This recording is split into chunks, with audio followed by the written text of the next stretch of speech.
Ушакчылык бул чоң күнөөлөрдөн. Пайгамбарыбыз саллаллаху алейхи вассалам ла ядхулул жанната наммам, бейишке ушакчы кирбейт деген.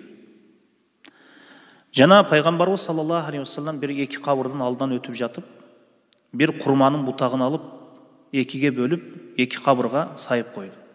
Бирөөсү сийдиктен тазаланбагандыгы үчүн азапталып жатат, экинчи бирөөсү сөз ташып, адамдардын сөзүн ташып, мунун сөзүн тигиге ташып, адамдардын өз ара ортосунда ызы-чуу чыгарган ушакчы адам азапталып жаткандыгын Аллах Таала билдирип, экинчи бир бутакты ошол экинчи бир кабырга ушак себептүү азапталып жаткан адамга сайып койду.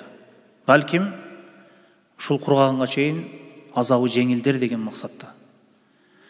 Бул хадистен дагы билсек болот, ушакчылык эң чоң күнөө экен.